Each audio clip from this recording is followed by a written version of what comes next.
dia! Boa noite! Estamos começando mais um Matando Robôs Gigantes. Show! Eu sou o Afonso Steampunk Solano, falta um monóculo aqui, né? Uma coisa mais, assim, eletrostática. E aqui comigo, virtualmente, não sei se tá no quadrado, se tá do outro lado. Quem tá aí? Quem tá comigo? Diogo Mainardi, Manhattan Connection.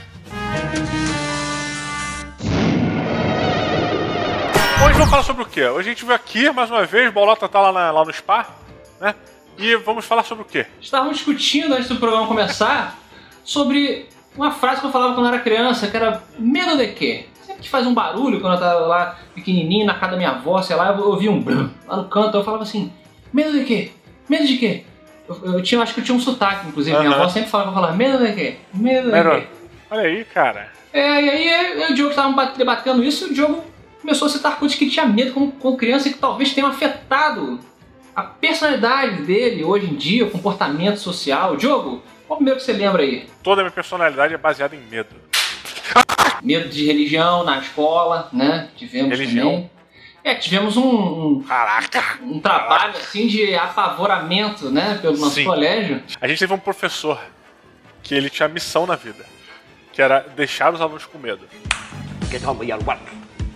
Eu não ouvia metal porque eu realmente achava que era coisa do capeta. Eu não sei como é que eu falava com o Afonso, cara. Que eu gostava, né? Mas aí depois você viu que o heavy metal ele é bacana. Eu conheci o Dio, né? E aí eu vi que ele era só um baixinho legal. Mas então, alguma coisa que te assustava aí, que você lembrou assim, sem ser religião? Tinha sim, cara. Eu sempre tive medo de espíritos, certo. Todos os filmes relacionados a isso eu evitava.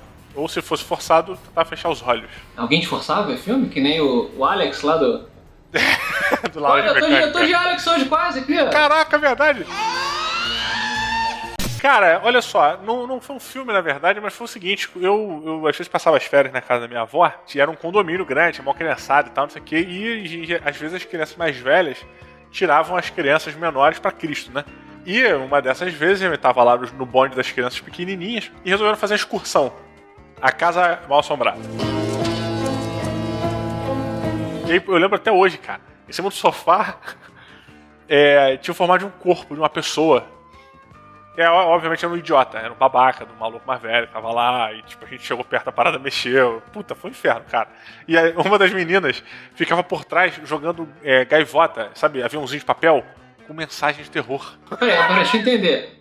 Toda a construção dela era que o fantasma estava jogando bilhetinhos de terror? Sim, o fantasma parou, pegou um papel e ele escreveu, tipo, Bu. Ela falou mensagem, assim, eu vou... Aí ele fez a gaivota... Era destinado pra uma pessoa. Por exemplo, se tu estivesse na fileira dos mais novos, ia vir uma cartinha, uma gaivota dessa, batia em você. Tum. Aí tu pegava, abria a porra da carta e Afonso, eu vou, sei lá, te estuprar de novo. Uma merda dessa. What the fuck are you talking about? Olha, fica a dica aí, você falou sobre assalto, a violência sexual feito por um espírito. Tem um livro que é muito bom, muito assustador, chamado A Entidade. A Entidade. Tem por aqui... em algum lugar que eu não estou vendo aqui. Peraí, atenção para a mágica. Aqui, ó, achei a Entidade. Esse livro aqui é do Frank de Felita. É Felita mesmo, né? É Felita. Muito bom. Não sei se você acha com facilidade hoje, mas era sobre isso, cara. Me assustou muito, que eu li mais novo também. Sobre uma moça que é atacada por uma entidade na casa dela e aquela coisa assim, sexual e horrível. E ela tenta convencer as pessoas. E muito assustador, cara. Ficou na minha mente também. Será que eu tenho medo do Tem a ver com masturbação isso? fantasma virar de bruços de madrugada? Olha aí.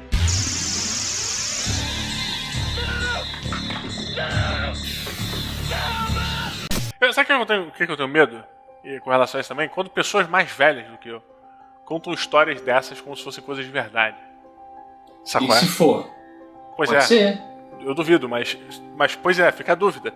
Tipo, eu tava andando e aí eu vi uma luz na estrada e daqui a pouco acordei com uma coceira. Tipo, tu tem 50 anos, mano. Eu tenho a obrigação de te respeitar, eu fui criado assim. Mas tu vai meter esse papinho, torta.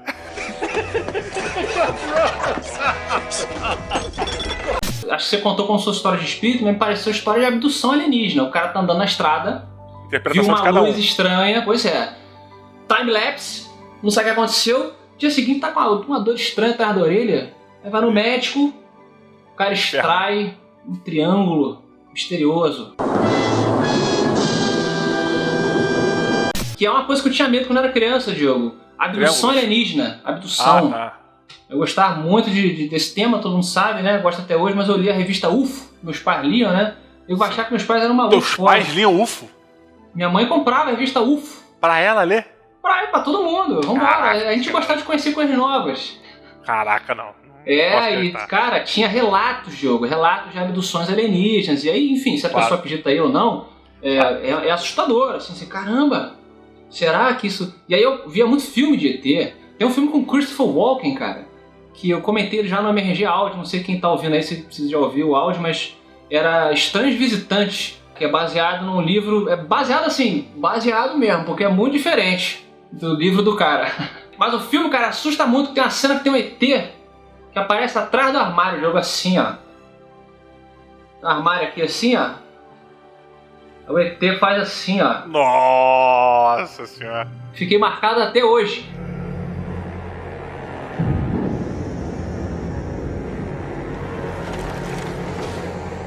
Cara, olha que coisa engraçada. Porque a gente fala sobre ET e assiste filmes de ET com uma tranquilidade na boa, de falar boa, não tem problema.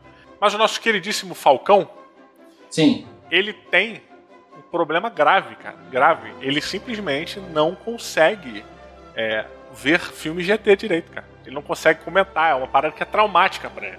Mesmo. Mas traumática porque ele passou por um... Não é traumático nesse ponto. Ele não passou por nada. Ele só tem medo. Mas assim, as pessoas que supostamente foram abduzidas, elas não sabem a princípio. E elas começam a ter muito medo. Medo de coruja, medo de ficar sozinho, medo de dormir, de ver uma luz. Ela começa a ter ataque de pânico. E aí elas, quando vão investigar, fazer uma hipnose, ou vão lembrando aos poucos e tal. De novo, isso tudo é teoria, hipótese, dependendo de como você for ver. Porque hipnose realmente é um método super... Não é comprovado. Né? Muita gente usa pra curar outras coisas. Então fica aí a seu critério. Mas de repente Falcão alçou o voo de outra forma, Diogo. Uma vez ele veio pra cá, ele veio pra cá passar uma temporada aqui, pra visitar. E aí eu fui fazer a sacanagem com ele, comprei aquele ETzinho de jardim. Ah, moleque. Pois é. Aí fui na loja lá e tal, aí o nego virou e falou, cara, não faço não. Eles falaram? A loja falou? Falaram, faço não, cara. Porque a pessoa pode ter um treco. A pessoa vai ficar maluca, vai ter um spam, não. E aí nego depois falaram mesmo, ele falou, pô, ainda bem que tu não fez e tal. Bem, fica aí, né? Se você tem medo de alguma coisa, provavelmente você já foi currado em vidas passadas. Assim diz a hipnose, que é um método super confiável para se ter certeza de alguma coisa. Olhe nos meus olhos quando eu falo com você. Não, cara. Os dois olhos, por favor. Quando eu era jovem, eu tinha um primo... Jovem. Isso. Eu ainda tenho um primo, né? Ele não foi embora. Mas ele tinha muita revista em quadrinhos de terror. Meu primo Thiago. Um abraço pra ele aí. E aí, cara, ele me deu todas as revistas de terror, histórias clássicas de lobisomem, vampiro, demônios e tal. Eu adorava aquela coisa, né? Tinha uma história específica, Diogo. Não era dessas aí que você tava passando, não. É porque ele parece um lobisomem, Wolverine, não parece? Essa revista parece. Ele é bem... Isso aqui é o Hugh Jackman. Isso aqui nunca é o Hugh Jackman.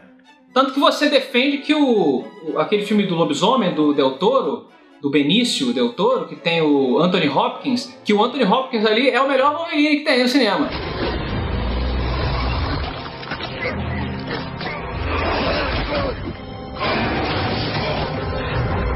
E tinha uma história específica dessa revista que eu perdi, infelizmente, quero muito achar. Presta atenção, por favor, para ver se vocês conseguem me achar, fazer essa gentileza e encontrar essa revista. Ajuda. Que era o seguinte, era a história de uma cientista que ela adotou duas irmãs siamesas, que eram conectadas, né? Conectadas assim, pelo tronco aqui e tal. E aí, quando as crianças fizeram, sei lá, há 18 anos, elas se transformaram em lobisomem, John. As duas ou uma só? As duas. Caraca, se fosse uma só ia ser um horror.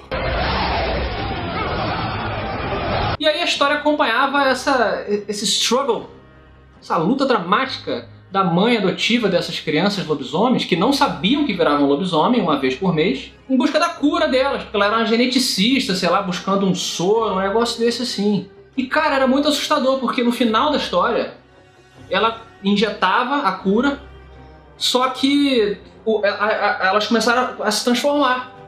E aí, antes que ela completasse o tratamento, a parte que já virou lobisomem dá uma patada na cara da mãe. E a mãe cai no chão, desfigurada, morta.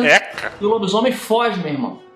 E aí, no final, mostra que a irmã, que não se transformou, está fadada a caminhar pela floresta, pelas ruas. Será que foi assim que surgiu o primeiro centauro? Olha aí, será que ele nasceu cavalo? Não, ele era um homem que virava cavalo de noite, ou de manhã, de repente essa é a Na virada. verdade, eram duas pessoas, né, siamesas, né, que viravam cavalo. Não, mas uma era à frente, a outra era atrás. Não, porque se ele ficou na metade da transformação... Pois é, eles viravam, os dois juntos viravam um cavalo só, né? Então, quando um deles não se transforma, ele fica um tronco, sacou? Um deles era a cabeça e o outro era o corpo. E aí o que tomou o soro fica sendo humano e o de baixo não tomou. E aí ele fica sendo o cavalo. Ah, entendi. Caramba, muito louco. É tipo uma centopeia humana. What? Diogo, se você tivesse a oportunidade de escolher entre ter a parte de baixo cavalo humana e a de cima cavalo humana, só pode ter uma de cada. Ah, entendi. Qual que você... Olha, você ficaria em cima com o quê e embaixo com o quê? Se eu pudesse ter um labirinto, pra mim, eu dominar, ficar nele o tempo todo, eu gostaria de ter a cabeça só. Isso era a única coisa que faria sentido. Um homem com cabeça de cavalo, né? Semelhança ao Minotauro. Agora, como vai ficar muito bizarro um cara com cabeça de cavalo andando na rua, eu prefiro ter um corpo de cavalo. Eu posso trabalhar num local que eu fique sentado. Entendi. Eu tenho certeza que eu já conheço a mente de Braguinha, que tá aqui, ó, a mente de Braguinha. Você pensou nisso porque você gostaria de ter as vantagens anatômicas do equino. Pois é. Isso eu deixei implícito. Porque, né? É uma maravilha, né? Da criação, né? Porque eles esquecem que Deus criou todos os animais e os seus atributos. Verdade. Em algum momento Deus parou e falou assim, hoje o que tem aqui na nossa agenda? Pênis de cavalo. Vamos dar uma olhada como é que vai ser o tamanho. Ele é retrátil, né? Ia ser, pois é, Diogo aí ilustrando com gráficos. Algo assustador. Se você ficou assustado no programa de hoje, você assina o nosso canal, você apresente para os seus amiguinhos, coloque aí embaixo nos comentários do que você tem medo. Medo de quê? Medo de quê?